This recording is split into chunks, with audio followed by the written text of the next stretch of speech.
નમસ્કાર મિત્રો, વિડીયોમાં તમારું સ્વાગત છે। જી હા મિત્રો, અત્યારે હાલના મોટા અને મહત્વના સમાચાર સામે આવી રહ્યા છે। તો મિત્રો, સમાચારમાં વાત કરીએ તો ધંધુકા શહેરમાં એક યુવાનની હત્યા બાદ સમગ્ર વિસ્તારમાં ભારેલા અગ્નિ જેવી સ્થિતિ સર્જાઈ છે। આ ઘટનાના પગલે પરિસ્થિતિ અતિશય તંગ બની ગઈ છે। જો કે હાલ સ્થિતિ કાબૂમાં છે અને મૃતક યુવકનું નામ ધર્મેશ ગમારા હોવાનું સામે આવ્યું છે। પોલીસે મુખ્ય આરોપી રિઝવાનની ધરપકડ કરી છે। મૃતકના મૃતદેહને ધંધુકાની RMS હોસ્પિટલમાં ખસેડાયો છે। તો ધંધુકામાં બાઇક ઓવરટેક કરવા મુદ્દે બે પક્ષ વચ્ચે ઉગ્ર બોલાચાલી થઈ હતી। આ માથાકૂટ જોતજોતામાં હિંસક સ્વરૂપ ધારણ કર્યું હતું અને એક યુવાનની ઘાતકી હત્યા કરવામાં આવી હતી। તો મૃતક યુવકના બંને ભાઈઓ પોલીસ દળમાં ફરજ બજાવે છે।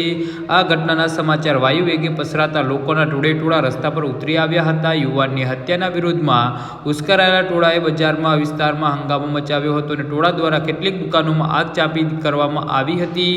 અનેક વાહનોમાં તોડફોડ કરવામાં આવી હતી। હિંસા ફાટી નીકળતા જ વેપારીઓમાં ડર અને માર્યા ગયા અને પોતાની દુકાનોના શટર પાડી દીધા હતા, જેના કારણે સમગ્ર વિસ્તારમાં ભય અને અંજાપા ભર્યો માહોલ જોવા મળ્યો હતો। જી હા મિત્રો, તો આના વિશે તમારું શું કહેવું છે તો નીચે અમારી કમેન્ટ બોક્સમાં જરૂરથી જણાવજો અને અમારી YouTube ચેનલને સબસ્ક્રાઈબ કરવાની ભૂલતા નહીં। ધન્યવાદ।